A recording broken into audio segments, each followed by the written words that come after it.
Upvoting Nerdigans, this is the one and only Packer Girl 89. Today's Manga Nerdigan live reaction video is going to be for the Elusive Samurai chapter 25. So, last chapter we learned about the spirit beasts.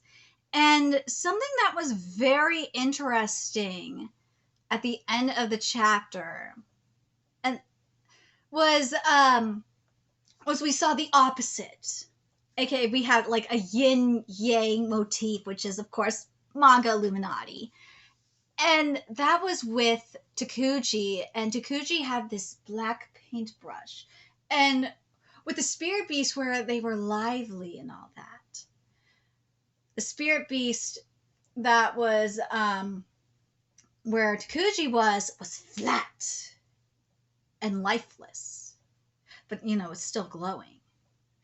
It was very, very fascinating. Anyway, let's get to this chapter, see what's in store for us this week. Tadayoshi, you came. You're not tired from working at the Imperial Court? No, I manage my health perfectly. I see you haven't changed, Takuji. Ashikaga Tadayoshi, Ashikaga Takuji's younger brother. Ooh, so this chapter is titled Divine Power 1334. Now, Tadayoshi, let us discuss important matters. I want you to go to Kamakura to strengthen its defenses. Your intuition again? Yes, I have a hunch that the remaining Hojo will rebel against us. Your intuition is often correct. When we were children, I spent 3 days and 3 nights devising a code leading to hidden treasure. All done. I bet you can't solve this. A treasure hunt? I love treasure hunts. Woohoo! I'll start by checking under the floor in Morono's room. He guessed correctly without even looking at the code. And I worked so hard on that code. Yeah, sorry about that. I may have intuition, but you have intelligence. I bet your mind has already... Yes, I have already devised 100 plans for Kamakura's defense. If we fortify Kyo and Kamakura together as brothers, every warrior family will obey the Ashikaga. Yes, indeed. And yes, we have straight up yin-yang motif. Manga Illuminati, it be. Takuji had military prowess, charisma, and intuition. Tadayoshi had wisdom, reason, and a cool head. But 100 is a bit of a stretch. It's more like 14, right? Your intuition told you that, eh? This yin-yang motif is fucking real! These two talented men were exact opposites, yet they were incredibly close as brothers. I've got an idea. Come look, Tadayoshi. I drew another Buddha. I love Buddhas. Looking at them fills my heart. Takuji, I've just acquired some fine Kiriyama cedar that would be perfect for the walls in this room. Oh, so here's an idea. I will give you the cedar. In exchange, may I have this exquisite illustration? Oh, you appreciate my Buddhas? Sure, you can have it. Just take good care of Kamakura. Recently, Takuji's intuition has sharpened even further. He almost seems inhuman. Keep the Buddha and burn the rest. Takuji's devotees must never see it. Yes, my lord. I don't know if my brother's has noticed, but those Buddhas are only something to feed upon. Ooh, look at this.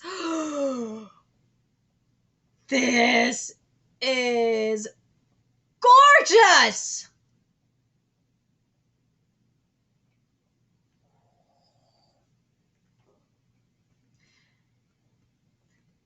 Ashikaga Takuji seized Kamakura, and Ashikaga Tadayoshi defended it. In less than 18 months, these two brothers who stood on top of the world would clash with Hojo Tokiyuki. I fucking love the yin-yang motif up in here. I do. And what I really love, even more with this Buddha, that we saw with, the devouring of that Buddha. And let's be real, with what was said about, but those Buddhas are only, I want to read what this was said here. Keep the Buddha and burn the rest. Takuji's devotees must never see it. Yes, my lord. I don't know if my brother has noticed, but those Buddhas are only something to feed upon. Because Takuji must be the one the people worship. And remember, that Buddha we saw a couple of weeks ago was what Tokiyuki represented. He represented Tokiyuki, and you saw how small that Buddha is. And Tokiyuki, very small. And what, remember, it only takes a single man. One person can change. One person can make a change. So, and change the outcome of the war. So I really love that we see this demon here just like devouring this Buddha. But you can't, something that darkness can't devour completely is that light of hope. I really like that Matsui put this here. It's beautiful. Anyway. Shizuku has noticed I've lost my divine power. What exactly is she, and what was that strange scene I saw? Shizuku's secrets are her own. Someday she can explain it to you herself. Ah, yes, my divine power is rushing back, I think. You think? The divine beasts you saw are manifestations of sacred power, and sacred power exists where human eyes cannot see. What do you mean? Consider your own situation, Tokiyuki-sama. If the world becomes crowded and people come under great surveillance, then an influential exile like you would be unable to exist. Those bandits you fought are another force that can only thrive where the eyes of others do not penetrate.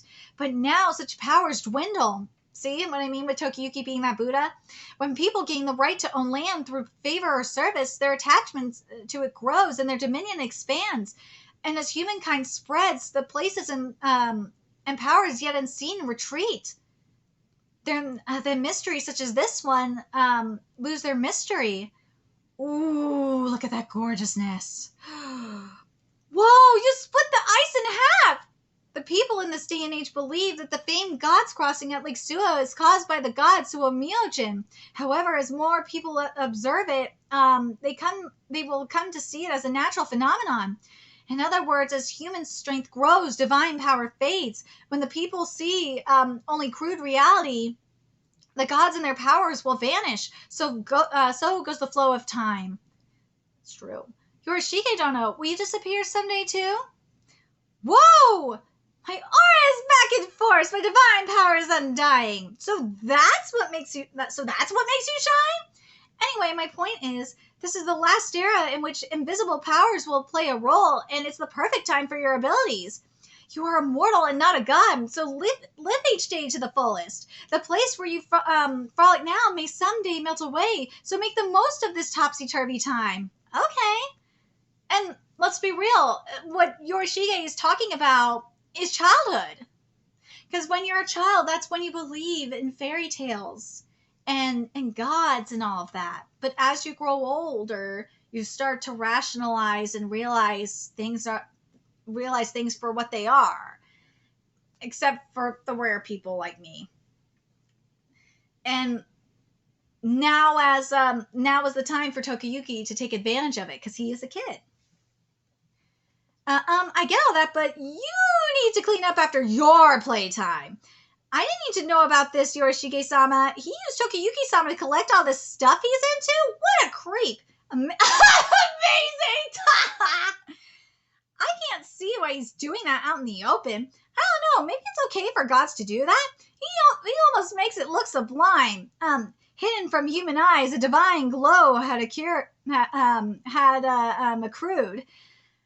Dude, I love this chapter. I do. I love what Matsui is saying with this. Wow, it's talking about childhood and growing up. It's beautiful. It really is.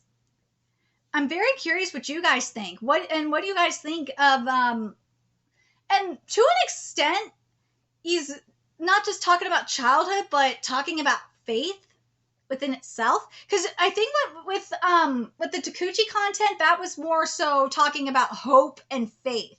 With Yorishige, you can make the argument he was talking about that, sure, but he was also talking about childhood and imagination and all of that. And when you grow up and become an adult, and see the reality of things, the cold, cruel reality of things that you may have seen when you were a kid, that imagination fades away. So I wrote, and that's why Yoshige was saying, now this is the time for you to rise, while you can, and enjoy life and enjoy living life to the fullest, and enjoy being a kid. I really, really love it. I do, especially especially in this day and age, because something that's happening, as we've seen, is kids aren't allowed to be kids anymore. And it's very, very sad. I was lucky, because for me growing up, for the most part, I was allowed to be a kid. I was spoiled. Minus, a little bit of abuse here and there. But when it came to like toys and all that and whatnot, I wasn't, or I should word it like this. When it came to politics and whatnot, I was not indoctrinated like a lot of the kids are right now. Oh God, I feel old. No, I was allowed to, make up my own mind about things. Allowed to be a kid. Again, minus some things, abuse and going through divorce and whatnot. But when it came to politics, nah. I wasn't indoctrinated like that. Anyway, I'm very curious what you guys think. What do you guys think about what Matsui is saying with this chapter about living life to the fullest? And hell, you can actually make that argument that what that Buddha represents is childhood. And what that demon was doing was trying to eat away, to destroy that childhood, is eating away that childhood. And that demon represents indoctrination. That's really brilliant. I love it. Anyway, let me know your thoughts in the comment section below, and remember to like, comment, share, and subscribe to Nerdigans Inc. If you love what I'm doing and want to help keep this channel alive so I can keep bringing you more Elusive Samurai content, there's a few ways you could do that. You can donate to my Cash App, PayPal, Patreon, purchase something off my Amazon wishlist. All that's in the description box below. Also, make sure you follow me on Twitter, Twitch, Discord, friend me on PlayStation Network. That's in the description box below as well. Till next time, Nerdigans, I will be seeing you later. Bye.